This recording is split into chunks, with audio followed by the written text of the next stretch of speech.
একটি মসফেটের internal structure কেমন হয় তা বিশদভাবে জানব। তো চলুন আর কথা না বাড়িয়ে শুরু করা যাক।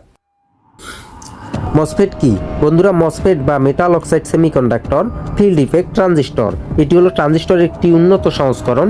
এটি ট্রানজিস্টরের মতোই কারেন্ট প্রবাহ চালু বা বন্ধ করতে পারে। তবে মসফেটকে আমরা বলতে পারি একটি অত্যাধুনিক ডিজিটাল সুইচ।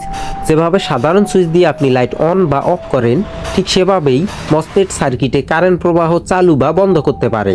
তবে পার্থক্যটা হচ্ছে মসফেট এই কাজটি সেকেন্ডে হাজারো বার করতে পারে, যা একটি সাধারণ সুইচের পক্ষে কোনোভাবেই সম্ভব নয়।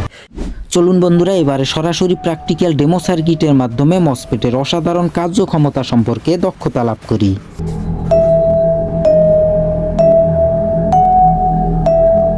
বন্ধুরা, এটি হচ্ছে মসফেট দিয়ে নিয়ন্ত্রিত খুব সাধারণ একটা সার্কিট। চলুন দেখি এই সাধারণ সার্কিটকে কিভাবে অসাধারণ সার্কিটে রূপান্তর করা যায়। এখানে যদি লক্ষ্য করেন, এটি হচ্ছে এই সার্কিটের পাওয়ার সাপ্লাই, এটি পজিটিভ ভোল্টেজ, এটি নেগেটিভ ভোল্টেজ, এটি হচ্ছে একটি লাইট। এই লাইটটিকে এই সার্কিটের লোড হিসেবে ব্যবহার করব।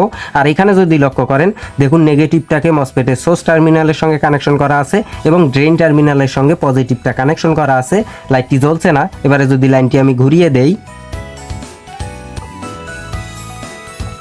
দেখুন বাতিটি জ্বলছে এবং এই অবস্থায় কিন্তু বাতিটিকে আমি কোনোভাবেই নিভাতে পারবো না। এর কারণ হচ্ছে মসফেটের ভিতরে সোর্স এবং ড্রেন টার্মিনালের সঙ্গে ঠিক এভাবে করে একটি ডায়োড যুক্ত করা থাকে, যার কারণে মসফেটকে এভাবে কানেকশন করা হলে মসফেট শুধুমাত্র ডায়োড হিসেবে কাজ করবে।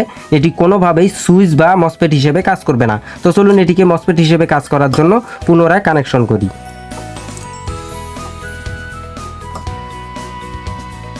দেখুন কানেকশন করা আছে, লাইটটি জ্বলছে না। মসফেটের এই অবস্থাকে বলা হয় কাট অফ মোড। এবারে এটিকে যদি অ্যাক্টিভ রিজিয়ন বা লাইন আপ মোডে আনতে চাই, তাহলে অবশ্যই আগে আমাদেরকে এই টার্মিনালগুলোর সঙ্গে পরিচিত হতে হবে। এটি হচ্ছে সোর্স টার্মিনাল বা কারেন্ট প্রবেশ করার টার্মিনাল, এটি হচ্ছে ড্রেন টার্মিনাল বা কারেন্ট বেরিয়ে যাওয়ার টার্মিনাল। যখনই এই ড্রেন টার্মিনাল হয়ে কারেন্ট বেরিয়ে যাবে, তখনই এই বাতিটি জ্বলবে বা সার্কিট পূর্ণ হবে।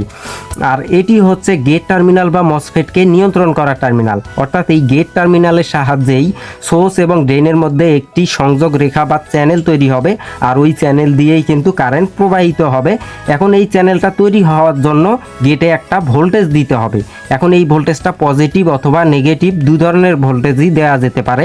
এর কারণ হচ্ছে মসফেট দুই ধরনের হয়, একটি হচ্ছে ইলেকট্রন ক্যারিয়ার মসফেট বা এন চ্যানেল মসফেট,